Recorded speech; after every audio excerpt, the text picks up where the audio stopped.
Fala galera, beleza? Neste vídeo aqui eu separei grandes filmes de ação e aventura que marcaram o cinema em diferentes épocas e que você precisa assistir se você gosta desse gênero. Filmes bem diversificados, explosões, pancadaria, corre-corre, perseguições, super-heróis, guerras, piratas e muito mais. Vamos então para essa lista de hoje. Se você também, assim como eu, gosta de ação e aventura, já vai deixando aí o seu like. No filme Intriga Internacional, vemos um publicitário que acaba sendo confundido com um agente secreto e acaba se envolvendo em uma trama muito perigosa. Acusado de assassinato, ele precisa lutar para provar sua inocência. Ao mesmo tempo, deve escapar de criminosos e da polícia que embarcam em uma perseguição nos Estados Unidos desde Nova York até o Monte Rushmore, na Dakota do Sul. O ator principal desse filme, Cary Grant, não tinha noção do rumo que esse filme tomaria, tanto que perto da estreia ele achava que o filme seria um fracasso. E para Hitchcock, o diretor do filme, essa confusão do ator só contribuía para a trama do filme. Hitchcock não conseguiu a autorização da ONU para filmar a sede da entidade em Nova York. Dessa forma, uma câmera foi escondida em um caminhão do outro lado da rua para pegar imagens do local. Cary Grant recebeu $450 mil para participar do longa, uma quantia gorda para a época, além de um bônus de 315 mil, sendo 5 mil por cada atraso nos dias de gravação. Em 007 contra Goldfinger, vemos a estabilidade da economia mundial ficar ameaçada por um plano de um magnata criminoso chamado Goldfinger. Ele pretende assaltar o Fort Knox e roubar toda a reserva de ouro norte-americana, mas a secretária do vilão decide ajudar o agente James Bond, que se infiltra para descobrir detalhes do plano e interromper o ataque. Sean Connery machucou as costas em uma cena, o que atrasou as gravações, e esse acidente serviu para que ele negociasse um contrato melhor para as sequências perigosas de ação em 007, alegando riscos físicos envolvidos. O ator alemão Gert Frobe falava muito pouco da língua inglesa quando o filme foi gravado, por isso ele foi dublado por Michael Collins. E foi nesse filme que James Bond dirigiu pela primeira vez um Aston Martin DB5, que mais tarde seria conhecido como um símbolo do personagem, e ele aparece em 7 dos 24 filmes da franquia. Diferentes modelos da marca foram usados em outros longas do agente secreto. Em Operação Dragão, vemos o chefão Han organizar um torneio de artes marciais ali na sua ilha, mas na verdade o torneio servia de fachada para um recrutamento de novos distribuidores de ópio. Lee foi escolhido para participar do evento e investigá-lo, e além de desmascarar o vilão, ele consegue resgatar 2 participantes que se envolveram em grandes problemas. Bruce Lee se machucou 2 vezes durante as gravações. Primeiro, ele levou 12 pontos nos dedos após rebater uma garrafa. No estúdio não tinha garrafa de vidro cenográfica. E depois ele tomou uma picada de cobra que havia sido vendida para a produção como se não tivesse veneno. O filme foi responsável por dar a Bruce Lee o status de lenda das artes marciais, mas ele não pôde desfrutar disso porque acabou morrendo antes da pré-estreia. A luta final dentro de uma sala de espelhos não estava inicialmente no roteiro. Um produtor que teve a ideia após notar os efeitos em um hotel de Hong Kong, e foram usados cerca de 8 mil espelhos para gravar a cena. Em Apocalypse Now, vemos o Coronel Kurtz, que enlouqueceu e se refugiou nas selvas do Camboja, onde comanda um exército de fanáticos. Após recrutar jovens oficiais, o grupo parte para cumprir a missão. Aquele clima denso e insano da guerra coloca não apenas em risco o sucesso da jornada, mas também o equilíbrio emocional dos envolvidos. Mesmo tendo recebido $1 milhão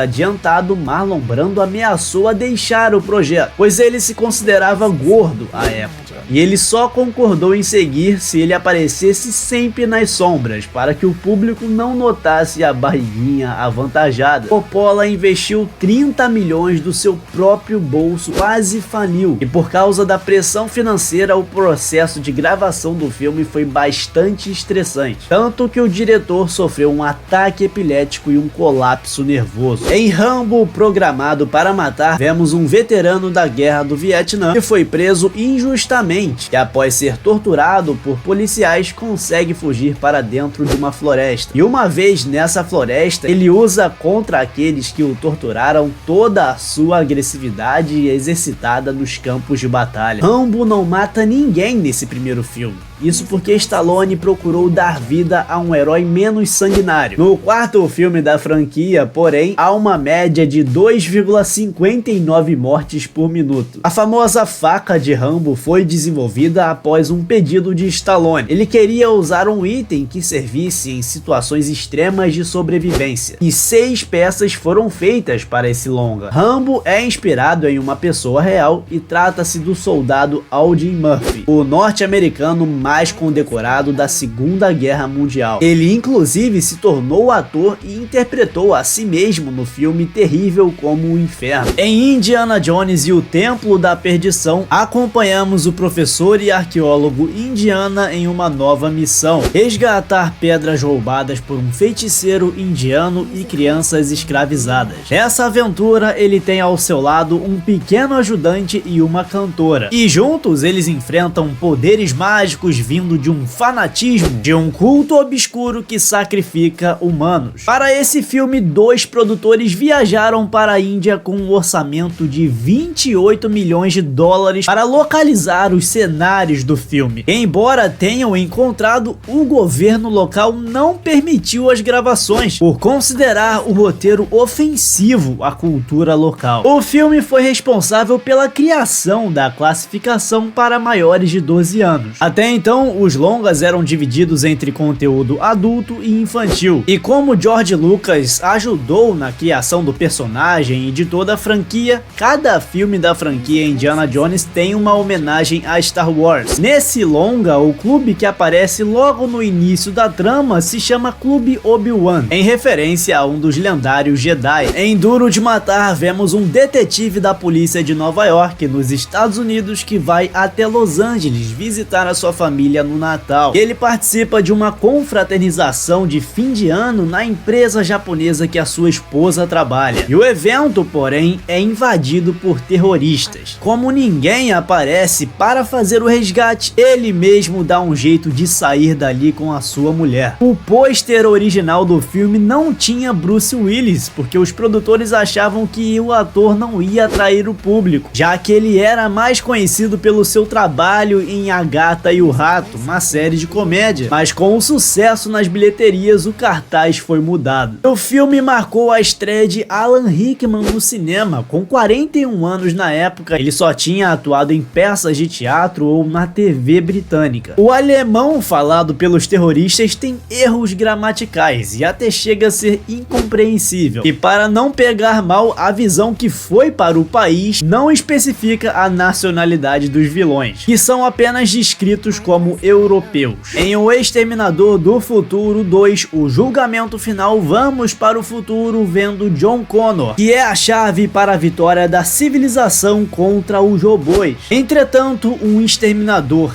T-1000, que pode assumir a forma que desejar, é enviado ao passado para matá-lo, e ao mesmo tempo um modelo T-800 é enviado para protegê-lo, e agora eles devem fugir enquanto arrumam um jeito de destruir o androide inimigo. E pela primeira vez foi usada a expressão "Hasta la vista, baby", e o detalhe é que essa expressão não era usada em países de língua espanhola, e para manter o tom irônico ela foi substituída por por Sayonara Baby nas cópias do filme em espanhol. O filme original traria Sarah Connor vivendo em 2029, em um mundo em que a revolta das máquinas nunca ocorreu, e John Connor como senador, só que o desfecho foi alterado para abrir caminho para as sequências. Duas cenas entraram nos trailers, mas foram cortadas do filme. Uma tem o pai de John Connor avisando a Sarah de que Connor estava em perigo, e na outra é mostrada a construção do androide T-800. Em Jurassic Park, o Parque dos Dinossauros, vemos dinossauros recriados em laboratórios e que estão expostos em um parque idealizado por um milionário. E os paleontólogos Alan Grant, Ellie Satter e o matemático Ian Malcolm fazem parte do grupo seleto escolhido para visitar a ilha. O problema é que após uma queda de energia, os visitantes descobrem que os predadores estão à solta. O rugido do T-Rex foi produzido a partir de um combinado de sons diferentes de animais como cachorros, pinguim,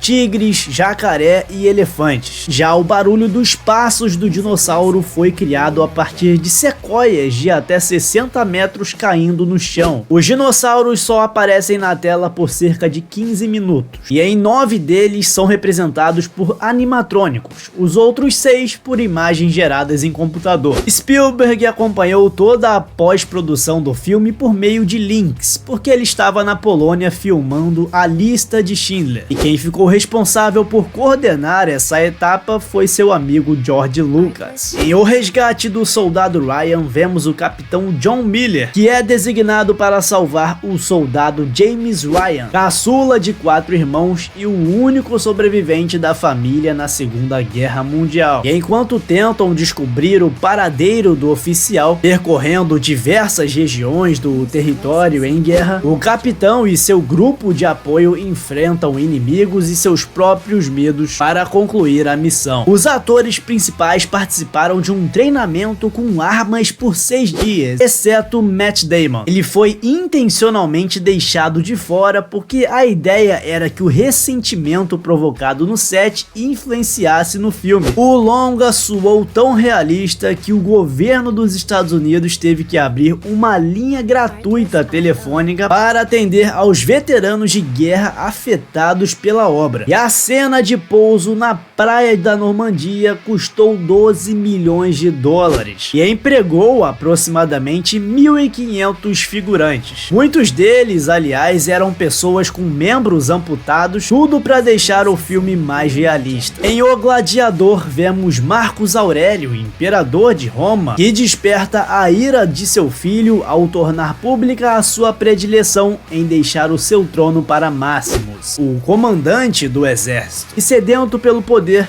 Cômodos mata seu pai, assume a coroa e ordena a morte do oficial, mas ele consegue fugir e passa a se esconder sob a identidade de um gladiador. Na cena em que Cômodos mata seu pai, Joaquin Phoenix entregou uma atuação tão intensa que até acabou passando mal depois das filmagens. E o famoso Coliseu foi reproduzido ali em tamanho real no Marrocos. A construção custou $1 milhão, mas apenas a primeira fileira foi preenchida por pessoas reais, e as demais foram por imagens geradas de computador. Em O Tigre e o Dragão, vemos uma espada que desaparece durante a dinastia chinesa Qing, e na busca pela arma, o destino de duas mulheres se cruzam. Uma delas tem uma paixão secreta e quer se ver livre das imposições da sociedade, mesmo que isso a obrigue a trocar uma vida aristocrática por uma de crimes, e a outra deve colocar seus valores acima de seus interesses pessoais e descobrir a importância do amor. A obra foi filmada em mandarim, mas apenas Zhang Ziyi falava a língua. Chow Yun-fat teve que refazer suas cenas por causa do sotaque cantonês. Já Michelle Yeoh quase chorou no set por conta da pressão para acertar o idioma. E as tão aclamadas cenas de luta foram coreografadas por Yuan Wu Ping, que também trabalhou em Matrix, mas elas foram difíceis de sair sair, já que ele preferia trabalhar no chão e não no ar, como aparece bastante no filme. Em Velozes e Furiosos, vemos o líder de uma gangue de corridas em rua em Los Angeles, chamado Dominic Toretto, e ele está sendo acusado de roubar equipamentos eletrônicos. O policial Brian O'Connor é convidado a se infiltrar e investigar o caso. Enquanto tenta descobrir se Toretto é realmente o autor dos crimes, ele acaba se apaixonando pela irmã do suposto criminoso. As atrizes Jordana Belster e Michelle Rodrigues não tinham carteira de habilitação e elas receberam um treinamento básico antes das filmagens para entender a mecânica dos carros e não sofrerem acidentes. Em uma das cenas de luta, Vin Diesel acabou se empolgando e quebrou o nariz de um dos dublês, e esse take entrou para o filme. Os carros usados no set foram destruídos para não incentivar a compra por parte dos fãs. Um deles sobreviveu e trata-se de um Volkswagen Jetta, que foi adquirido pelo ator Frank Muniz. No terceiro e último filme da saga Senhor dos Anéis, os dois lados lutam para ver quem vai dominar a Terra-média. Em O Senhor dos Anéis, o Retorno do Rei, para deter o ataque de Sauron à capital de Gondor, o exército humano de Fëanor e o sobrenatural de Aragorn entram em batalha. Enquanto isso, Frodo, Sam e Gollum seguem a sua viagem rumo à Montanha da Perdição para destruir o Anel. Viggo Mortensen não usou o dublê, tanto que quebrou dedos dos pés do segundo filme, e ele também preferiu usar uma espada real para as gravações, enquanto outros atores usaram de alumínio e de borracha. Em Piratas do Caribe, a maldição do Pérola Negra, vemos o Capitão Barbossa que rouba o navio Pérola Negra de Jack Sparrow e usa a embarcação para saquear a cidade de Port Royal, levando também em seu poder a filha do governador. E agora o pirata se une a Will Turner para tentar impedir que a tripulação derrame o sangue dela, com o objetivo de desfazer uma maldição que os transforma em os esqueletos durante a noite. Johnny Depp se inspirou em Keith Richards para criar Jack Sparrow. O guitarrista dos Rolling Stones se sentiu tão honrado que acabou aceitando o papel de pai de Jack Sparrow na sequência do filme Piratas do Caribe no Fim do Mundo. Em Batman, o Cavaleiro das Trevas, vemos o Homem-Morcego receber a ajuda do promotor público Harvey Dent e do agente Jim Gordon para tentar manter a ordem em Gotham City. Acusados, os chefes do crime aceitam a proposta de um jovem anárquico conhecido por Coringa e o contratam para combater o Homem-Morcego. E o Justiceiro é testado psicológica e fisicamente enquanto enfrenta o sádico vilão. Heath Ledger morou sozinho em um hotel por um mês, construindo todo o lado psicológico do papel. O cinema IMAX não era tão usado pela indústria até então, já que tinham poucas salas e o custo era alto. Mas Christopher Nolan insistiu em adotar a tecnologia e entregou um dos primeiros filmes com cenas gravadas nesse estilo. Metade das criaturas vivas tinham sido eliminadas por Thanos em Vingadores Guerra Infinita. E agora, em Vingadores Ultimato, os super-heróis sobreviventes devem se reunir mais uma vez, restaurar a ordem no universo de uma vez por todas. Esse foi o confronto final contra o Titã Louco. O desfecho do Capitão América seria bem diferente de acordo com uma versão anterior de roteiro. Nela, Thanos cortaria a cabeça do herói e a jogaria aos pés dos Vingadores logo no início do filme. Bom, galera, com certeza esse vídeo merece uma parte 2, porque com certeza aí tem uma lista enorme de grandes filmes de ação e aventura. E se você gostou do vídeo e quer que eu traga mais um vídeo como esse, deixe aí o seu like, deixe também o seu comentário, comente qual é o seu filme favorito desse gênero. E se você é novo por aqui, se inscreva no canal, deixe também o sininho ativado para não perder os próximos vídeos e até o próximo vídeo.